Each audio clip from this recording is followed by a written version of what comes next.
So hello guys, welcome back to my YouTube channel. Guys आज का video बहुत ही important होने वाला है क्योंकि आज हम लेकर आए हैं रेलवे भर्ती परीक्षा 2025 के लिए रेलवे एनटीपीसी परीक्षा 2019 का एक प्रैक्टिस सेट। साथियों यह पेपर 16 फरवरी 2019 को हुआ था और यह सेकंड पाली में पेपर हुआ था। इसमें हमने सामान्य अध्ययन के 40 महत्वपूर्ण प्रश्नों को लिया है। साथियों ये सभी क्वेश्चन आपकी आगामी परीक्षा railway NTPC, railway group D, Uttar Pradesh police या एसएससी जीडी के लिए अति महत्वपूर्ण होने वाले हैं। साथियों यदि आप किसी भी गवर्नमेंट एग्जाम की तैयारी करते हैं तो यह वीडियो आपके लिए बहुत ही महत्वपूर्ण है। चलिए हम स्टार्ट करते हैं। साथियों हमारा पहला क्वेश्चन कहता है कि निम्नलिखित में से भारतीय संविधान का कौन सा अनुच्छेद प्रारंभिक शिक्षा के अधिकार से संबंधित है। इसे पूछा गया कि कौन सा अनुच्छेद है जो प्रारंभिक शिक्षा के अधिकार से संबंधित है। तो इसका राइट आंसर होगा ऑप्शन डी, अनुच्छेद 21 से प्रारंभिक शिक्षा के अधिकार से संबंधित है। अनुच्छेद 21A के तहत 6 से 14 वर्ष के बच्चों को प्रारंभिक शिक्षा प्रदान की जाती है। तो इसका राइट आंसर ऑप्शन डी होगा। हमारा अगला क्वेश्चन है, जो पदार्थ घर्षण कम करता है उसे कहते हैं। इससे पूछा गया कि जो पदार्थ घर्षण कम करते हैं उसे क्या कहते हैं। तो इसका राइट आंसर होगा ऑप्शन ए, स्नेहक के लुब्रिकेंट घर्षण कम करते हैं। तो इसका राइट आंसर ऑप्शन ए होगा। हमारा अगला क्वेश्चन है, गांधी जी ने 1930 में ऐतिहासिक नमक यात्रा को कहाँ समाप्त किया था। इससे पूछा गया कि गांधी जी ने 1930 में नमक यात्रा को कहाँ समाप्त किया था। तो इसका राइट आंसर होगा ऑप्शन ए, दांडी। नमक यात्रा 12 मार्च 1930 को प्रारंभ हुई थी और 6 अप्रैल 1930 को दांडी में समाप्त की गई थी। तो इसका राइट आंसर ऑप्शन ए होगा, दांडी। हमारा अगला क्वेश्चन है, भारत के संविधान में एकल नागरिकता के प्रावधान को निम्नलिखित में से किस देश के संविधान से लिया गया है। इससे पूछा गया कि भारत के संविधान में एकल नागरिकता के प्रावधान को किस देश के संविधान से लिया गया है। तो एकल नागरिकता के प्रावधान को ब्रिटिश संविधान से लिया गया है। तो इसका राइट आंसर ऑप्शन बी होगा। हमारा अगला क्वेश्चन है, रुब अल खली रेगिस्तान किस देश में है। इससे पूछा गया कि रुब अल खली रेगिस्तान किस देश में स्थित है। तो रुब अल खली रेगिस्तान सऊदी अरब में स्थित है। तो इसका राइट आंसर ऑप्शन डी होगा। हमारा अगला क्वेश्चन है, साथियों हमारा अगला क्वेश्चन कहता है कि 2016 में ग्रीष्मकालीन ओलंपिक खेल किस देश में आयोजित किए गए थे। इससे पूछा गया कि 2016 में ग्रीष्मकालीन ओलंपिक खेल किस देश में आयोजित किए गए थे। तो 2016 में ग्रीष्मकालीन ओलंपिक खेल ब्राज़ील में आयोजित किए गए थे। तो इसका राइट आंसर ऑप्शन डी होगा। हमारा अगला क्वेश्चन है, क्लोरोफिल युक्त हरे रंग के प्लास्टिडस को कहा जाता है। इससे पूछा गया कि क्लोरोफिल युक्त हरे रंग के प्लास्टिडस को क्या कहा जाता है। तो क्लोरोफिल युक्त हरे रंग के प्लास्टिडस को क्लोरोप्लास्ट कहते हैं। तो इसका राइट आंसर ऑप्शन ए होगा, क्लोरोप्लास्ट। हमारा अगला क्वेश्चन है, सीमांत गांधी के रूप में किसे जाना जाता है। इससे पूछा गया साथियों कि सीमांत गांधी के रूप में किसे जाना जाता है। तो खान अब्दुल गफ्फार खां, जिसे हम सीमांत गांधी के नाम से भी जानते हैं। तो इसका राइट आंसर ऑप्शन बी होगा। हमारा अगला क्वेश्चन है, एशियाई बुनियादी संरचनात्मक निवेश बैंक कहाँ स्थित है। इसे पूछा गया कि एशियाई बुनियादी संरचनात्मक निवेश बैंक कहाँ स्थित है। तो एशियाई बुनियादी संरचनात्मक निवेश बैंक बीजिंग में स्थित है। तो इसका राइट आंसर ऑप्शन ए होगा। हमारा अगला क्वेश्चन है, ऑपरेशन फ्लड किस क्रांति से संबंधित है। इसे पूछा गया कि ऑपरेशन फ्लड किस क्रांति से संबंधित है। तो ऑपरेशन फ्लड है जो श्वेत क्रांति या दुग्ध क्रांति से संबंधित है। ठीक है, श्वेत क्रांति या दुग्ध क्रांति से संबंधित है। साथियों दुग्ध क्रांति की शुरुआत 1970 ईस्वी में डॉक्टर वर्गीज कुरियन के द्वारा की गई थी। किसके द्वारा? डॉक्टर वर्गीज कुरियन के द्वारा श्वेत क्रांति की शुरुआत 1970 ईस्वी में की गई थी। तो इसका राइट आंसर होगा श्वेत क्रांति। हमारा अगला क्वेश्चन है, किस खेल में गेंद को प्रतिद्वंदी की टोकरी में फेंकने का लक्ष्य होता है। इससे पूछा गया कि किस खेल में गेंद को प्रतिद्वंदी की टोकरी में फेंकने का लक्ष्य होता है। साथियों आपको बताना है कि किस खेल में गेंद को प्रतिद्वंदी की टोकरी में फेंकने का लक्ष्य होता है। तो बास्केटबॉल में प्रतिद्वंदी की गेंद को टोकरी में फेंकने का लक्ष्य होता है। तो इसका राइट आंसर ऑप्शन सी होगा। हमारा अगला क्वेश्चन है, गडजात पहाड़ियाँ निम्नलिखित में से किस राज्य में स्थित हैं। इससे पूछा गया कि गडजात पहाड़ियाँ किस राज्य में स्थित हैं। तो गडजात पहाड़ियाँ उड़ीसा राज्य में फैली हुई एक पहाड़ी है। तो इसका राइट आंसर ऑप्शन बी होगा। हमारा अगला क्वेश्चन है, धातु का वह गुण जिसके द्वारा इसे तार के रूप में लाया जा सकता है। इसे पूछा गया कि धातु का वह कौन सा गुण है जिसके द्वारा इसे तार के रूप में लाया जा सकता है। तो धातु प्रतन्नता या तन्यता के कारण तार के रूप में लाया जा सकता है। तो इसका राइट आंसर ऑप्शन डी होगा। हमारा अगला क्वेश्चन है, जब मानव शरीर में रोग वाहक सूक्ष्म जीव शरीर में प्रवेश करता है तो उससे लड़ने के लिए मानव शरीर द्वारा क्या सर्जित किया जाता है। इससे पूछा गया कि जब मानव शरीर में रोग वाहक सूक्ष्म जीव शरीर में प्रवेश करता है तो उससे लड़ने के लिए मानव शरीर के द्वारा क्या सर्जित किया जाता है।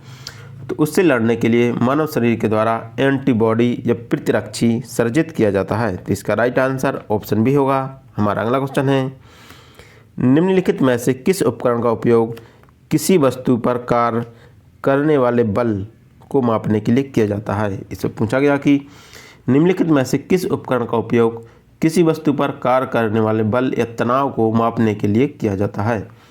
तो स्प्रिंग तुला का प्रयोग किसी वस्तु पर कार्य करने वाले बल को मापने के लिए किया जाता है। तो इसका राइट आंसर ऑप्शन सी होगा। हमारा अगला क्वेश्चन है, वास्को डी गामा ने यूरोप से भारत आने के लिए नए समुद्री मार्ग की खोज की थी। ठीक है, इससे पूछा गया कि वास्को डी गामा भारत कब आया था। तो वास्को डी गामा भारत 1498 ईस्वी में आया था। साथियों, वास्को डी गामा एक पुर्तगाली यात्री था। कैसा? पुर्तगाली यात्री था। वह 1498 ईस्वी में केरल के कालीकट बंदरगाह आया था। वह 1498 में केरल के कालीकट बंदरगाह आया था। तो इसका राइट आंसर ऑप्शन बी होगा। हमारा अगला क्वेश्चन है, साथियों, हमारा अगला क्वेश्चन कहता है कि लोक संगीतकार मंगड़ियार कहाँ से संबंधित है। इससे पूछा गया कि लोक संगीतकार मंगड़ियार कहाँ से संबंधित है। तो लोक संगीतकार मंगड़ियार राजस्थान से संबंधित है। तो इसका राइट आंसर ऑप्शन सी होगा। हमारा अगला क्वेश्चन है, मधुबनी कला को के रूप में भी जाना जाता है। इससे पूछा गया कि मधुबनी कला को किस रूप में जाना जाता है। तो मधुबनी कला को मिथिला पेंटिंग के रूप में भी जाना जाता है। तो इसका राइट आंसर ऑप्शन ए होगा। मधुबनी कला ये बिहार में प्रचलित है। कहाँ पर? बिहार में प्रचलित एक लोक कला है। तो इसका राइट आंसर ऑप्शन ए होगा। हमारा अगला क्वेश्चन है, क्रिकेट पिच में दो मध्य स्टंपों के बीच की दूरी होती है। इससे पूछा गया कि क्रिकेट पिच में दो मध्य स्टंपों के बीच की दूरी क्या होती है। तो क्रिकेट पिच में दो मध्य स्टंपों के बीच की दूरी 22 यार्ड या 22 गज, ठीक है, 22 यार्ड या 22 गज। यदि हम मीटर में देखें तो 20.12 मीटर होती है। तो क्रिकेट पिच में दो स्टंपों के बीच की दूरी 22 यार्ड या 22 गज या 20.12 मीटर होती है। तो इसका राइट आंसर ऑप्शन ए होगा। हमारा अगला क्वेश्चन है, फ्लोरिडा का जल डमरू मध्य संयुक्त राज्य अमेरिका को से अलग करता है। इससे पूछा गया कि फ्लोरिडा का जल डमरू मध्य संयुक्त राज्य अमेरिका को किससे अलग करता है। तो फ्लोरिडा का जल डमरू मध्य संयुक्त राज्य अमेरिका को क्यूबा से अलग करता है। तो इसका राइट आंसर ऑप्शन सी होगा। हमारा अगला क्वेश्चन है, किस भारतीय शासक ने श्रीरंगपट्टम में ट्री ऑफ लिबर्टी लगाया था। इससे पूछा गया कि किस भारतीय शासक ने श्रीरंगपट्टम में ट्री ऑफ लिबर्टी लगाया था। तो tree of liberty Tipu Sultan के द्वारा लगाया गया था। किसके द्वारा? टीपू सुल्तान के द्वारा ट्री ऑफ लिबर्टी लगाया गया था। तो इसका राइट आंसर ऑप्शन डी होगा। हमारा अगला क्वेश्चन है, दिल्ली में जंतर मंतर में खगोलीय वेधशाला का निर्माण किसने किया था। इससे पूछा गया कि दिल्ली के जंतर मंतर में खगोलीय वेधशाला का निर्माण किसके द्वारा किया गया था। तो दिल्ली में खगोलीय वेधशाला का निर्माण जयसिंह द्वितीय के द्वारा किया गया था। किसके द्वारा? जयसिंह द्वितीय के द्वारा खगोलीय वेधशाला का निर्माण किया गया था। तो इसका राइट आंसर ऑप्शन बी होगा। हमारा अगला क्वेश्चन है, वर्तमान में सर्वोच्च न्यायालय में अधिकतम न्यायाधीशों की संख्या कितनी है। साथियों, इसे पूछ लिया गया कि वर्तमान में सर्वोच्च न्यायालय में अधिकतम न्यायाधीशों की संख्या कितनी है। तो साथियों, वर्तमान में सर्वोच्च न्यायालय में अधिकतम न्यायाधीशों की संख्या 33 + 1, ठीक है, 33 न्यायाधीश और एक मुख्य न्यायाधीश हैं। मतलब पूरे 34 न्यायाधीश नियुक्त किए जाते हैं। तो इसका राइट आंसर होगा 34। इसका कोई भी ऑप्शन नहीं है। तो वर्तमान में सर्वोच्च न्यायालय में अधिकतम न्यायाधीश संख्या 34 है। हमारा अगला क्वेश्चन है, भारत सरकार द्वारा 20 पॉइंट प्रोग्राम TPP कब शुरू किया गया? इससे पूछा गया कि भारत सरकार के द्वारा 20 पॉइंट प्रोग्राम कब शुरू किया गया? 20 पॉइंट प्रोग्राम की शुरुआत 1975 ईस्वी में की गई थी। इसका राइट आंसर ऑप्शन डी होगा 1975। हमारा अगला क्वेश्चन है, अंतर्राष्ट्रीय चावल अनुसंधान संस्थान का मुख्यालय कहाँ स्थित है? इसे पूछा गया कि अंतर्राष्ट्रीय चावल अनुसंधान संस्थान का मुख्यालय कहाँ पर स्थित है? तो अंतर्राष्ट्रीय चावल अनुसंधान संस्थान का मुख्यालय फिलीपींस के मनीला में स्थित है। कहाँ पर? फिलीपींस के मनीला में स्थित है। तो इसका राइट आंसर ऑप्शन ए होगा। हमारा अगला क्वेश्चन है, 1825 में वेदांत कॉलेज की स्थापना किसने की थी? इसे पूछा गया कि वेदांत कॉलेज की स्थापना किसके द्वारा की गई थी? तो वेदांत कॉलेज की स्थापना राम मोहन राय के द्वारा की गई थी। किसके द्वारा? राजा राम मोहन राय के द्वारा वेदांत कॉलेज की स्थापना की गई थी। तो इसका राइट आंसर ऑप्शन ए होगा। हमारा अगला क्वेश्चन है, शिव समुद्रम जलप्रपात किस राज्य में पाया जाता है? इसे पूछा गया कि शिव समुद्रम जलप्रपात किस राज्य में पाया जाता है? तो शिव समुद्रम जलप्रपात कर्नाटक राज्य में पाया जाता है। तो इसका राइट आंसर ऑप्शन बी होगा। हमारा अगला क्वेश्चन है, संसद का प्रथम राज्यसभा वर्ष में पहली बार गठित किया गया था। इसे पूछा गया कि राज्यसभा का गठन कब किया गया था? ठीक है, आपको बताना है कि राज्यसभा का गठन कब किया गया था। तो राज्यसभा का गठन 1952 ईस्वी में किया गया था। तो इसका राइट आंसर ऑप्शन डी होगा। हमारा अगला क्वेश्चन है, भारत के किसे लोकप्रिय रूप से आधुनिक मनु के रूप में जाना जाता है? इसे पूछा गया कि आधुनिक मनु के रूप में किसे जाना जाता है? तो आधुनिक मनु के रूप में डॉक्टर BR अम्बेडकर को जाना जाता है। किसे? आधुनिक मनु हम डॉक्टर BR अम्बेडकर को कहते हैं। तो इसका राइट आंसर ऑप्शन ए होगा। हमारा अगला क्वेश्चन है, निम्नलिखित में से कौन सा क्रिकेट से संबंधित है? इससे पूछा गया कि कौन सा क्रिकेट से संबंधित शब्दावली है? तो वाइड बॉल है जो क्रिकेट से संबंधित है। ठीक है, वाइड बॉल है जो क्रिकेट से संबंधित है। तो इसका राइट आंसर ऑप्शन सी होगा। हमारा अगला क्वेश्चन है, वह सरल उपकरण क्या है जो खरपतवार को हटाने और मिट्टी को ढीला करने के लिए उपयोग किया जाता है? आपको बताना है कि वह सरल उपकरण क्या है जो खरपतवार को हटाने और मिट्टी को ढीला करने के लिए प्रयोग किया जाता है।